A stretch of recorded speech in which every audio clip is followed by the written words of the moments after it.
Oke, kali ini kita akan membahas tentang review database 1. Pengertian basis data. Basis data adalah kumpulan data yang dapat digambarkan sebagai aktivitas dari satu atau lebih organisasi yang berrelasi. Sebagai contoh, basis data universitas berisi tentang informasi mengenai yang utama adalah entity, misalnya mahasiswa, fakultas, mata kuliah, dan ruang kelas. Yang relasi diantaranya adalah entitas seperti pengambilan kuliah yang dilakukan oleh mahasiswa, staf pengajar di fakultas, dan penggunaan ruang perkuliahan. Entity itu sendiri adalah kumpulan entity yang sejenis. Misalnya himpunan data pegawai. Semua entity dalam himpunan entity memiliki himpunan atribut yang sama. Tiap himpunan entity memiliki kunci atau key. Tiap atribut memiliki domain. Ini seperti dalam gambar. Employee mempunyai SSN sebagai key-nya, dan name, load ini adalah atribut. Selanjutnya adalah relasi. Relasi adalah asosiasi di antara dua atau lebih entity. Misalnya, Ani bekerja di departemen farmasi. Dia ada relasi bekerja, relasinya dari departemen dan employee. Fitur tambahan untuk ER atau model. Batasan kunci key atau constraints pada suatu contoh kasus, seorang pegawai dapat bekerja pada beberapa departemen. Sebuah departemen memiliki banyak pegawai, sebaliknya tiap departemen hanya memiliki satu orang manajer yang berhubungan dengan key constraint pada manajer manage. Maka relasinya adalah contoh key constraint antar entity, employee, dan ini adalah macam-macam key constraint jenis-jenisnya. Oke, one to one, one to many, many to one, many to many. Oke, batasan partisipasi atau participation constraints. Apakah setiap departemen mempunyai seorang manajer? Jika semua departemen pasti mempunyai manajer, maka partisipasi departemen adalah manage, dapat dikatakan total. Sebaliknya, jika tidak semua departemen memiliki manajer, maka partisipasi adalah parsial. Ini adalah bentuk ERD-nya. Ini adalah employee berrelasi dengan departemen manage, dan departemen juga berrelasi sebaliknya dengan employee work in. Oke. Ini adalah contoh participant constraint entity lemah. Selanjutnya entity lemah atau weak entity. Entity lemah dapat diidentifikasi secara unik jika terdapat peran kunci utama atau primary key yang berasal dari atau dimiliki oleh entity yang lain. Himpunan entity, owner, dan entity lemah harus berrelasi dalam himpunan relasi one to many. Satu owner, banyak entity lemah. Jadi seperti contoh, ini adalah entity lemahnya. Ini adalah departemen. Di sini ada sebagai primary key, dan di sini adalah entity lemah. Di sini entity lemah ditandai dengan tidak ada primary key-nya. Selanjutnya adalah hierarki kelas. Seperti pada C++ dan bahasa programan lain, suatu atribut dapat diturunkan jika kita dideklarasikan A bisa B. Setiap entity A juga termasuk entity B. Override constraint adalah, bolehkah seorang pegawai mempunyai status sebagai pegawai dengan hitungan gaji per jam, hourly, EMS. Sama halnya seperti pegawai yang berjanjian kontrak EMS, boleh atau tidak. Oke, selanjutnya adalah confirming constraint. Contohnya, apakah setiap entity employee juga merupakan entity hours EMS dan kontrak EMS. Dan persoalan selanjutnya adalah untuk menambahkan deskripsi atribut yang lebih spesifik pada subclass untuk mendefinisikan entity yang berpartisipasi pada satu relasi. Ini adalah gambarnya. Jadi ada employee, ada relasinya adalah constraint dan hours EMS. Jadi gaji per jam atau kontrak kerja. Tidak ada relasinya. Sekarang agregasi. Agregasi digunakan pada saat kita perlu memodelkan apa saja yang terlibat dalam suatu himpunan relasi.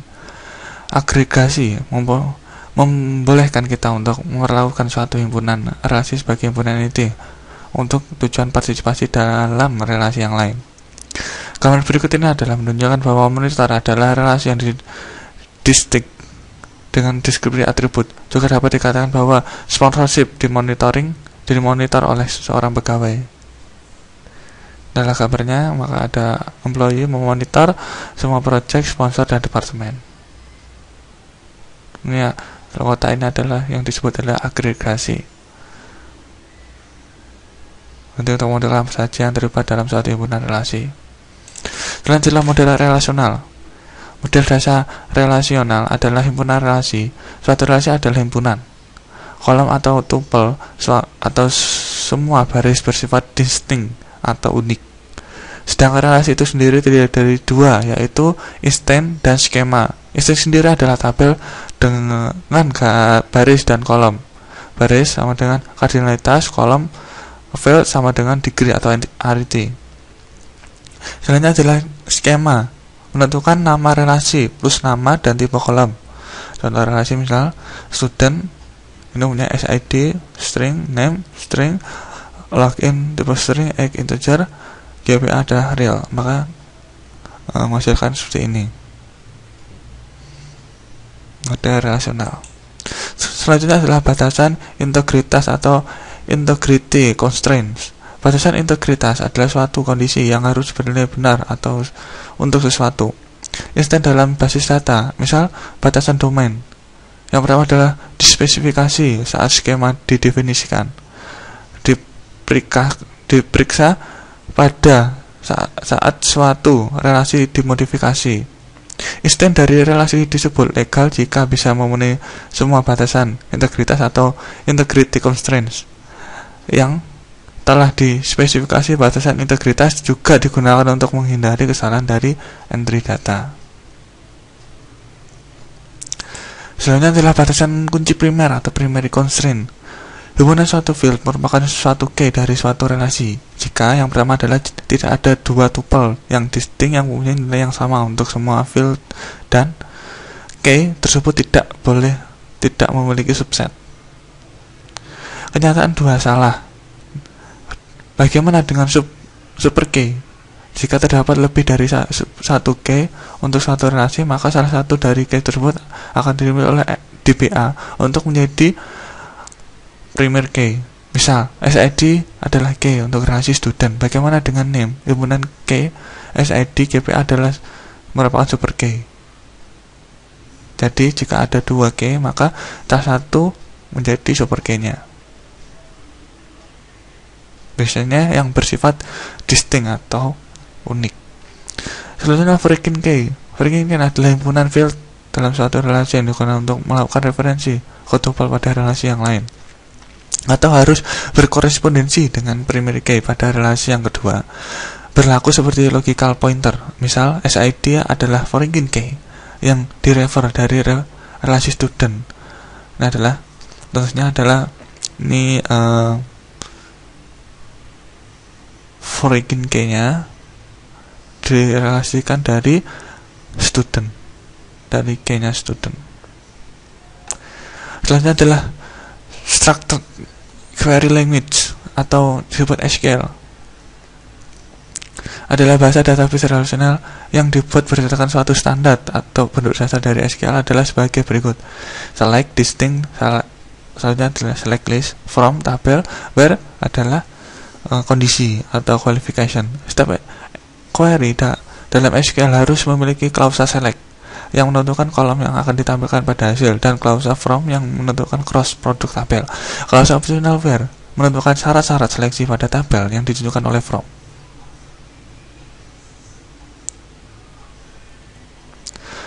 Selanjutnya adalah normalisasi. Normalisasi sendiri adalah perbaikan skema database atau latar belakang yang diperlukan. Normalisasi adalah karena adanya penyimpanan informasi yang redundan. Istilah normalisasi berasal dari I.F.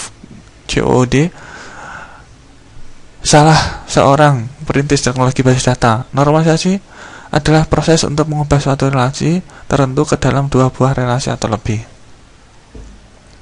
Bentuk normal pertama, 1NF. Satu relasi dikatakan dalam bentuk normal pertama jika dan hanya jika setiap atribut bernilai tunggal. Untuk setiap atribut bernilai tunggal untuk setiap baris contoh. Seperti contoh pada tabel pertama sebelum bentuk normal pertama, jadi ada kolom NIP, nama dan hobi. Tabel yang sudah dibentuk di bentuk normal pertama adalah ini, jadi NIP sebagai primary key sudah dipilih, dan ini sudah ada primary key. Selanjutnya adalah bentuk normal kedua atau 2NF.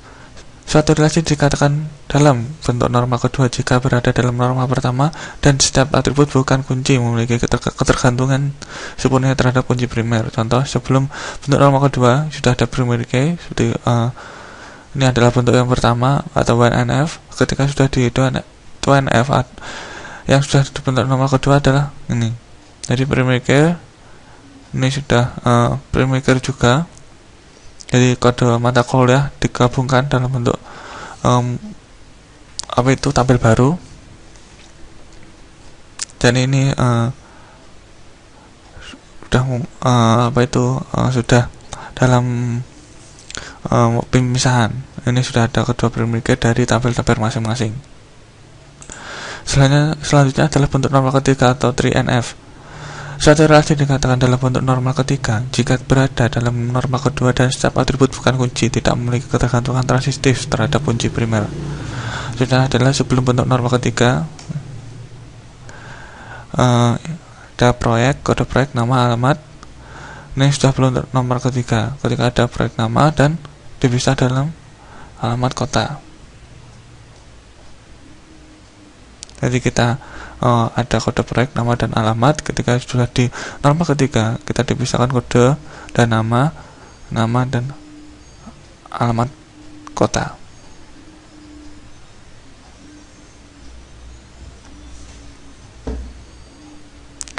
Itu dulu dari review database kali ini. Sampai jumpa di lain kesempatan. Wassalamualaikum warahmatullahi wabarakatuh.